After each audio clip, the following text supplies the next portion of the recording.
Жаңы шыпыргы жаңыча шыпырат. Жогорку соттун төрайымы болуп өткөн жылы сентябрда гана шайланган Гүлбара Калилова сотторго болгон эл ишеничин көтөрүүнү, аларга болгон сындарды азайтуу аракетинен баштады. Бишкектин четиндеги ТЭЦ-2 конушунда сүйлөгөн сөзү үчүн депутат Рыскелди Момбеков Калилованын каарына калган.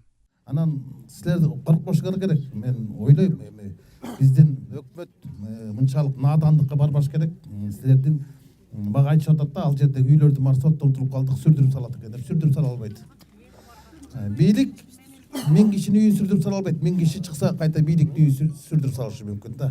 Силердин сотторду мен таң калып атам да, ошо соттордун чечиминчи. Эгер Кыргызстанда кийин же эртең жакын арада бир чоң толкундоолор чыга турган болсо, бул бийлик менен оппозициянын келишпестигинен эмес, бул эл менен, карапайым эл менен соттун ортосундагы алакадан чыгат да. Соттор ушунчалык наадандык кылып атат. Гүлбара Калилова Момбековдун бул сөзү коомчулукта сот системасы деги эле мамлекеттик түзүлүш жөнүндө терс пикир калтырат деп атайын кызматка кайрылган. Жогорку соттун төрайымынын кайрылуусунан кийин депутат Момбеков УКМКнын имаратына кирип чыкты. Ойлойм, утуп чыгам деп, анткени Кыргызстандын калкынын 90% бүгүнкү күндө сот адилеттигине ишенбейт. Мен муну жогорку кеңештин жыйындарында да бир топ жолу айткам. Биздин президентибиз деле бул сот реформасын жүрбөй жатканына шоткондо адил айтып кетет. Жогорку кеңеште бир топ депутаттар да сын айтып кетет. Эмне үчүн мени гана тандап алып, жана ошол мени сүйлөгөн сөзүмдү алып жатканында бир саясат бар экенин мен деле сезип турам. Анткени мен акыркы кездердеги аткаруу бийлигине айткан мындай негиздүү, аргументтүү, фактылуу сын пикирлерим ушуга себеп болсо керек. Анан деги эле мен ушу коркутуп коебуз деген ойлору бар болсо керек да. Мен алардан коркпойм. Ачыгын айтып коеюн ошо. Бүгүн парламенттин тармактык комитетинде Ата Мекен жана Өнүгүү Прогресс фракциясынын лидерлери депутат сүйлөгөн сөзү үчүн УКМКга чакыртылгандыгын сынга алды.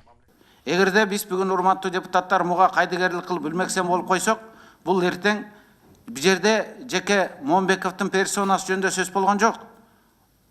Момбеков аркылуу жалпы парламентаризмге, жалпы сөз эркиндигине, плюрализм деп коет.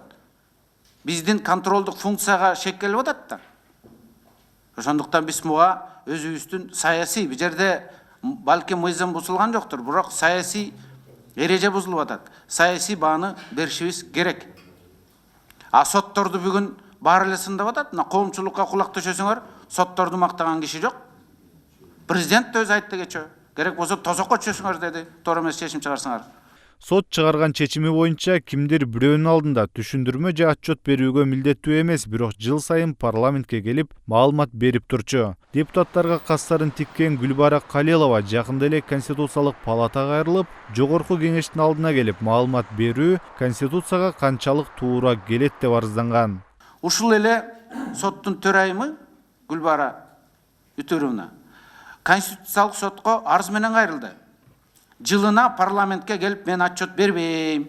Ал Конституцияда жок да. Биринчиден Конституцияда сот төрагасы, жогорку соттун төрагасы жылына бир жолу келип парламентке маалымат берет деп жазылып турат Бадыраев. Биз жогорку соттун төрайымынан отчет албайбыз эч качан. Биз маалымат гана алабыз. Маалымат деген бул маалымат, отчет деген отчет, экөө эки башка.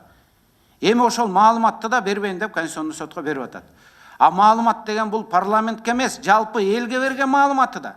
Парламент болгону трибуна, парламент болгону бир площадка гана түзүп беребиз. Уш жерге келип элге маалыматыңды берип ал деп. Бул отчет эмес да. А болбосо жогорку соттун төрайымы такыр маалымат бербеш керек беш жерде. Ал маалыматты каякта берет? Үйүнөн береби, же жумушунан береби, же КТРге келип береби? Эң ылайыктуу, эң туура площадка маалымат берүү үчүн жалпы 6 миллион элге. Бул парламенттин трибунасы. Ошол парламенттин трибунасына келип бир жылда бир жолу маалымат берип коюш керек. Баланча иш болду, баланча сот камалды, баланча сот тартипке келди деп. Биз урматтуу коллегалар, мына эң башкы комитеттин мүчөлөрү болобуз. Ошол кыймыл аракеттерге соттун төрайымына бир баа бербейликпи?